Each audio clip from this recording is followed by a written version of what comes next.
पाहिजे, तर त्याचं उत्तर अभंगाच्या पहिल्या चरणात आहे. कसा घडला पाहिजे संतांचा समागम? उत्तर दिलं महाराजांनी, संत समागम एखादी परी. महाराज, परी म्हणजे काय हो? परी म्हणजे इंदूरची बी परी म्हणून असं ऐकलंय, आणि स्वर्गात राहणारी एक परी, ते परी का? परी ते नाही, परी म्हणजे प्रकार. कोणत्या का प्रकारे ना होईना, कशी का होईना, आपल्या जीवनामध्ये वाईट माणसाची संगत होऊ नये आणि कोणत्याही प्रकारे संतांची संगत झाली पाहिजे. परी म्हणजे प्रकार. एखादी परी संत समागम एखादी परी, वावे त्यांचे द्वारे श्वानयाते. महाराज गंगाराम मवाळांचं जीवन हे तुकोबाच्या समागमामध्ये उज्ज्वल झालं. तुकोबाची जर भेट झाली नसती, समागम जर झाला नसता, तर गंगाराम महाराजांचं नाव या कीर्तनात आज आलं. 14 टाळकऱ्यापैकी गंगाराम मवाळ हे एक टाळकरी तुमच्यासारखे. एवढी मोठी महती झाली. आणि पुढे म्हणतात महाराज, वावे त्यांचे द्वारे श्वानयाते. आणि महाराज म्हणतात की संतांच्या दारामध्ये, संतांच्या दरवाजामध्ये देवा, जन्म तर लवकर मिळत नाही सामान्य माणसाला, पण मला जर पुढे काही अशा प्रकारे जन्म देशील किंवा मला भक्त म्हणून जन्माला घालशील, तर मला संतांच्या घरीच जन्माला घालावं. तू संतांच्या दारचा जरी माणूस जरी बनवत नसेल ना देवा, तर मला श्वान बनव. श्वान म्हणजे कुत्रा.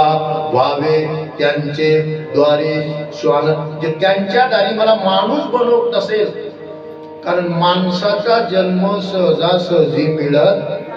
पुनर्वित्तम पुनर्मित्रम पुनर्भार्या पुनर्मयी यतत्त सर्व पुनर्लभ्यम शरीरम पुन्हा पुन्हा. मिळत नाही जन्म. आणि देवा, कदाचित तू मला जन्म देत नसेल किंवा माणसाचा देत नसेल, तर जे संत असतील, जे माळकरी असतील, पंढरपूरची वारी करणारे असतील, त्यांच्या गळ्यामध्ये माळ असेल, आषाढीची वारी, पंढरीची वारी, मुक्ताबाईंची वारी करणारे असतील, तर त्यांच्या घरी तुम्हाला माणूस म्हणून बनवू नको. त्यांच्या दरवाजातला कुत्रा जरी बनवला तरी चालेल, पण संतांच्या दारचा बनवायचा, संतांच्या घरचा बनवायचा. का बरं तुकाराम महाराज? का म्हणून तुम्ही अशी खालची भाषा बोलतात? का म्हणून तुम्हाला श्वान होण्याची तयारी आहे? आपल्या भाषेमध्ये कुत्र होण्याची तयारी करतात तुम्ही. हो देव, मला कुत्रा जरी बनवायचा असला तर संतांच्या घरचाच कर, इतरात का बरं देवा? का कुत्रा बनवावा तुम्हाला संतांच्या घरचा? देवा, संतांच्या घरचा जर तुम्ही मला कुत्रा बनवला, तर संतांना जे गती प्राप्त होते तेच गती मला होईल. कसं काय बुवा? संतांच्या दारचे जर कुत्रे झाले तर संतांना जे मुक्ती मिळते, संतांना जे फळ मिळतं, हे त्यांच्या संगतीत राहून मला मिळेल. महाराज, मी तुम्हाला असं विचारतो की संतांच्या दारच्या कुत्र्याला गती मिळाली का? ते संतांना जे गती प्राप्त झाली, जो मुक्ती प्राप्त झाली, जो मोक्ष प्राप्त झाला, तो त्यांच्या घरच्या कुत्र्याला मिळाला का? म्हणे मिळाला. मग ते संत कोण? कोणत्या गावचे, कोणत्या तालुक्यातले, आणि त्यांचं नाव काय? विठोबार कुमारी.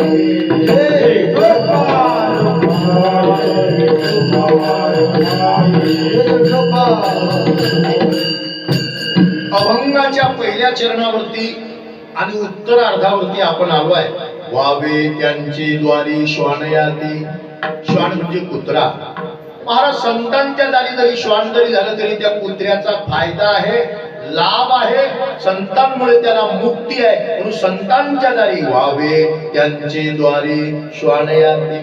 कुत्रा जरी केला चालेल महाराज, पण संतांच्या दारचा, संतांच्या समागमाचा, संतांच्या सान्निध्यातला. बरोबर. मग कोणत्या कुत्र्याला लाभ मिळाला? कोणते संत?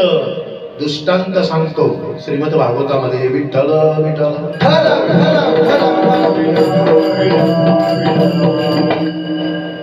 महाराज चरणावर बोलायचं झालं तर आपल्याकडे पुरावा पाहिजे, आणि तो शास्त्राचा पुरावा पाहिजे. कोणाचा पाहिजे?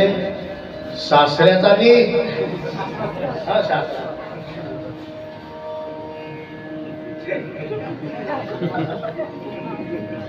तू ये वळली का बा? भावी नवरदेव विठ्ठल विठ्ठल. आमच्यासारखं धोतर नको नाही दिलं तर साजरा आमच्याच फजित आहे लोक. म्हणून व्हावे त्यांचे द्वारी स्वानयाती. म्हणून महाराज संतांच्या जवळचा जर कुत्रा जरी झाला तरी आनंद आहे, मुक्ती आहे, मोक्ष आहे. त्याच्यावर मला बोलायचं आहे. श्रीमद भागवतामध्ये सुंदर कथा आली, व्यासांनी लिहिली. आणि महाराज ती कथा मुजफ्फरनगर जिल्हा, ऐका ना जरा, मुजफ्फरनगर जिल्हा मोरणा गाव, आणि मोरणा गावापासून 3 किलोमीटर अंतरावर कलियुगातली पहिली कथा शुकताल तीर्थावर झाली. ही कलियुगातली कथा ऐकतोय आपण. मुजफ्फरनगर जिल्हा हस्तिनापूर, हस्तिनापुराचं दुसरं नाव गजपूर, गजपुराचं तिसरं नाव हस्तिनापूर, गजपूर आणि आताची दिल्ली. मुजफ्फरनगर जिल्हा, गावाचं नाव मोरणा, आणि मोरणा गावापासून 3 किलोमीटर अंतरावर कलियुगातली पहिली कथा शुकदेवाने परीक्षित राजाला सांगितली. आणि त्या कथेमध्ये आलेला आहे की महाराज ज्या वेळेला परीक्षितीचा जन्म झाला, कलियुगाला सुरुवात झाली. परीक्षिती राजाचा जन्म झाला, त्याच्या सुरुवात झाली. आणि त्याच्या जन्मकुंडलीमध्ये असं होतं की सर्पदंश होऊन मरशील. तक्षक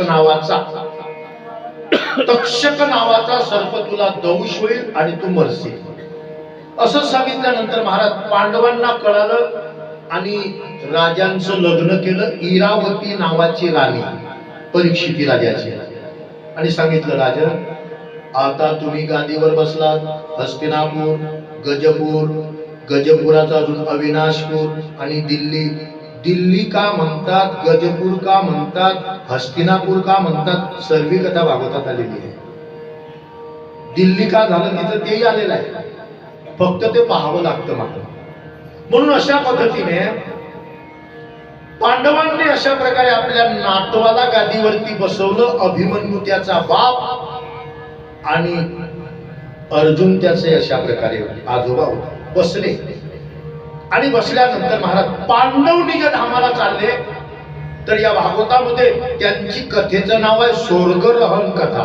पांडव स्वर्गरोहण हिमालयाकडे गेले. हिमालयाकडे गेल्यानंतर धर्मराज पुढे चालायला लागले, भीमसेन त्यांच्या मागे, अर्जुन, नकुल, सहदेवानी, द्रौपदी चालले. त्यांचं आयुष्य संपलेलं आहे, देह ठेवण्याकरता चाललेले स्वर्गाला. मागच्या मागे द्रौपदी मरून पडले. वावे त्यांचे द्वारी श्वानयाती. द्रौपदी मरून पडली. धर्मराजाने मागे पाहिलं. भीमदादाने सांगितलं दादा जसे तुकोबा आहे देह घेऊन वैकुंठात गेले, तशी आपली पांचाली आपल्या बरोबर का आली नाही, का मरून पडली इथे हिमालयाजवळ. सांगितलं भीमसेन पांचाली ही प्रतिव्रता आहे, पण आपल्यावर प्रेम जास्त नसून अर्जुनावर प्रेम आहे. हा भेद तिच्या मनात, म्हणून गेली ती. चला पुढे. नकुल माझ्यासारखा सुंदर कोणी नाही याचा अहंकार त्याला होता, म्हणून तोही मेला. सहदेव हुशारी होती, तोही गेला. मागे अर्जुन मरून पडला. अर्जुनाला वाटायचं माझ्यासारखा गांडीव धनुष्यधारी तिन्ही जगात नाही. नवल अहंकाराची गोठी.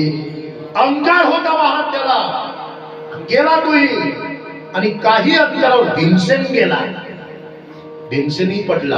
का बरं? माझ्यासारखं जेवण कोणी करत नाही अशी पैन लावता काही माणसं. तुम्हाला काय सांग, मग त्याचं काही का होईल आहे ना इकडे. तो खादळ होता ना, त्याचा अहंकार त्याला होता, तोही मेला. एकटे राहिले धर्मराजा. आणि स्वर्गातून विमान आलंय.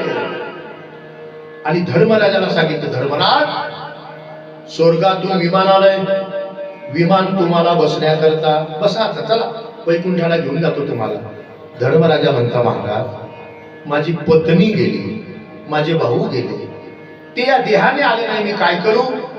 तुमच्या आधी गेले महाराज ते, हा तुम्हाला घेण्याकरता आलो. आता भाऊ गेले, पत्नी गेली, त्यांनी म्हटलं तसं असेल तर येतो. मग ते म्हणतात त्याला बसा. आता कोणाला म्हणतात बसा? कंडक्टर आपल्याला म्हणतो बसा का आपण कंडक्टरला म्हणतो तुम्ही गाडीत बसा? तो बसलेलाच राहतो, आपल्याला म्हणतो बसा. तसं धर्मराजाने सांगितलं तुम्ही बसा. आता बायको गेली, भाऊ गेले, एकटे राहिले, कोणाला म्हणता बसा? तर त्या अवस्थेमध्ये धर्मराजाबरोबर पाळलेला कुत्रा होता, व्हावे त्यांचे द्वारी श्वाने. त्या कुत्र्याला सांगितलं बसा महाराज तुम्ही. धर्मराजाची परीक्षा घेण्याकरता यमधर्म्याने कुत्राचा अवतार धारण केला होता. त्यांनी सांगितलं महाराज कुत्र्याला नाही, कुत्र्याला नाही, नो एंट्री. धर्मराज म्हणता पार्षदांनो, देवांनो, तुम्ही स्वर्गातून मला घेण्याकरता विमान आणलं, या कुत्र्याला माझी संगत झालेली आहे आणि आमची संगत झाल्यामुळे हा कुत्रा दुसरा तिसरा कोणी नाही तर हा सतसंगतील ऐकणारा कुत्रा आहे आणि संत आहे धर्मराज. आणि त्या धर्मराजाची संगत या कुत्र्याला झालेली होती. कारण धर्मराजाकडे गोपाल श्री कृष्ण परमात्मा, दुर्वास ऋषी यांचे मोठे मोठे सतसंग व्हायचे आणि ते सतसंगाचं चिंतन या कुत्र्याने तिथे ऐकलेलं आहे. आणि धर्मदार आहे संत. आणि तुम्ही जर माझ्या कुत्र्याला वैकुंठात नेत नसाल तर तुमचं जाऊ द्या रिटर्न, मला काही घेणं देणं नाही. सांगितलं महाराज तुम्ही धर्म राखला, आम्ही कुत्र्यालाही तुमच्या बरोबर बसवतो. म्हणून महाराज हा नियम शिथिल करून टाकतो आम्ही. दुष्टांत संपला, वावे त्यांचे द्वारी श्वानयाती. जगद्गुरु तुकाराम महाराज म्हणतात, महाराज इतरा ठिकाणी काही करण्यापेक्षा मला मनुष्य जर तुम्ही बनवत नसेल तर मला संतांच्या घरचा, संतांच्या दारचा, सतसंगामधील कुत्रा जरी केला तर ज्या धर्मराजाच्या कुत्र्याचा जो फायदा झाला तोही माझा होईल. का म्हणून? कारण संत हे नित्य नामचिंतन करतात अभंगाच्या दुसऱ्याच्या नाम. तेथे राम नाम होईल श्रवण, तेथे राम नाम होईल श्रवण, तेथे राम नाम होईल श्रवण, तेथे राम नाम होईल श्रवण, तेथे राम नाम होईल श्रवण, तेथे राम नाम होईल श्रवण, तेथे राम नाम होईल श्रवण, तेथे राम नाम होईल श्रवण. घडेल भजन उचिताचे, घडेल भजन उचिताचे,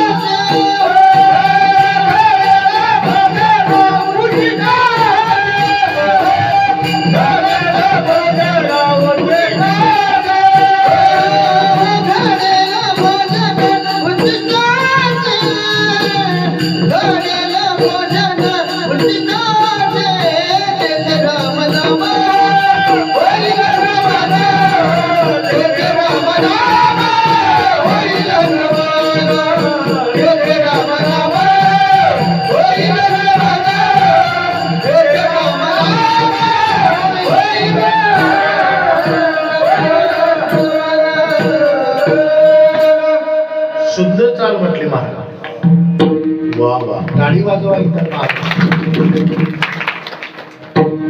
महाराज. मला त्या संतांच्या दारचा कुत्रा का करा? वावे त्यांचे द्वारी, द्वार म्हणजे दरवाजा, घर आजो. का करावा? संत हे नित्य नामचिंतन करतात आणि मी जरी कुत्रा झालो, मला बोलता येत नाही, पण त्यांचं केलेलं रामनाम माझ्या कानावर येईल. तेथे रामनाम होईल श्रवण घडेल भोजन उच्चिष्टाचे. त्यांच्या मुखातून आलेलं राम नाम माझ्या कानावर येईल आणि माझं जन्म मरणाचं बंधन मोकळं होईल महाराज. म्हणून जगद्गुरु तुकाराम महाराज सांगतात की इतर लोकांच्या संगतीमध्ये बसण्यापेक्षा आपण संतांच्या संगतीमध्ये बसा. त्यांच्या कीर्तनाला जा, त्यांच्या कथेला जा, त्यांच्या प्रवचनाला जा, त्यांच्या वारीत जा. पण वारीत मध्ये जात असताना चांगला वारकरी कोणता आहे पंढरपूर पर्यंत कोण पोहोचवीन हे बी पाच. नाही तर काही वारकरी वापस तर वापस, पण आपली वारी गेली. समजा आता तुमच्या गावात आमची दिंडी येते आहे, ते पहिल्या वारकऱ्याला चांगलं माहित राहतं आता हे विवऱ्यात जातील, मग कीर्तन करतील, मग असं करून आंब्याच्या झाडाखाली एकदम ठोकी घेऊन जा. मग अशाच्या संगतीत तुम्ही गेले, गावातल्या लोकांना वाटी दिंडीत गेले, पण दिंडीमध्ये जाऊन सुद्धा तुम्ही कीर्तन चुकवलं, नक्काची संगत धरीनं आंब्या खाली बसले, काय उपयोग झाला? म्हणून कोणाच्या संगतीमध्ये जावं ज्याने आपला आत्मउद्धार होईल, कल्याण होईल. तर जगद्गुरु तुकाराम महाराज म्हणतात, देवा मी असं म्हणत नाही की मला माणूस घर, संतांच्या घरी, संतांच्या घरचा मला कुत्रा जरी बनवला चालेल, कारण ते काकडा करतात, ते हरिपाठ करतात, ते भजन करतात, आणि मी त्यांच्या दरवाजात बसून राहीन. पडूनी राहीन तै ठाई वावे त्यांचे द्वारे श्वानयाती. या अनुषंगाने महाराज माझं घड्याळाकडे लक्ष आहे. कारण पहिल्यांदा सुनबाई घरात आली की तिला म्हणतात आकरा हातो भाजीत मीठ जास्त पडेल का. बेटा तू कोणत्या गावची आहे? दुर्गा देवी जा बापा. दुर्गा माता करता एक वेळा टाळे वाजवा ना. हिम्मत आहे ना महाराज. आळंदीला गेले का बेटा? कोणाकडे? आनंद आहे. म्हणून महाराज माझी वेळ संपली, 2 चरणापर्यंत मी आलो आहे आणि मला पुढे काही जायचं नाही वारकरी संप्रदायाच्या नियमाने. म्हणून महाराज हरिभक्तीपरायण आमचे राजू महाराज टेलर यांनी ही संधी दिली. आणि महाराज हे लिंक जे आहे राजोरा माय सांगवी, आपल्या गावातली महिला दिली का तिकडली इकडे दिली. म्हणून त्यांनी आमच्या राजू महाराजांना 15-16 वर्षाच्या आधी माझा नंबर दिला होता, एक वेळा घ्या महाराजांचा. म्हणून त्यांच्या गावामध्ये 10-15 वर्षापासून आमची कथा चालू आहे. म्हणून अशा पद्धतीने महाराज सर्व गावातील मंडळी, आमची टाळकरी मंडळी, आमचे राजूदादा टेलर यांच्या माध्यमातून आलेली ही सेवा. म्हणून माझी वेळ संपली, मला पुढे काही बोलता येत नाही. म्हणून झालेली सेवा भगवान मारुतीराय श्रीकृष्ण परमात्मा पहिल्यांदाच तुमच्या सेवेचा योग आमच्या जीवनामध्ये आलेला आहे. झालेलं कीर्तन असंच असेल माझं काही म्हणणं नाही. ज्यांची कृपा आमच्यावरती आहे, ज्यांचा आशीर्वाद आमच्यावरती आहे, हे कीर्तन मी केलं नाही महाराज. हे कीर्तन माझे गुरुवर्य परमपूज्य वैकुंठवासी गुरुनाम गुरु सद्गुरु जगन्नाथ महाराज अंधारेकर, तालुका यावल, जिल्हा जळगाव, हे कीर्तन माझ्या गुरु महाराजांनी करून घेतलं, मी केलं नाही. म्हणून झालेली ही कीर्तनाची सेवा माझ्या गुरु महाराजांच्या चरणी मी अर्पण करतो आणि माझ्या सेवेला इथेच विराम देतो. कामारी बटीक सेवेचा सेवक, दीनपणे रंक तेथे भले. तुका म्हणे सर्व सुख त्या संगती, घडेल पंगती संतांची. तेथे राम नाम होईल श्रवण, घडेल भोजन उच्चिष्टाची. झालेली सेवा बोलण्याच्या ओघामध्ये काही चुकीचा शब्द निघाला असेल तो आहे माझा.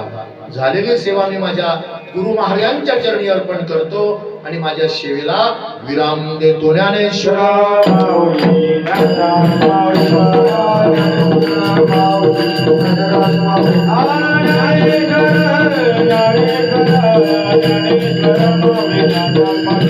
ज्ञानेश्वर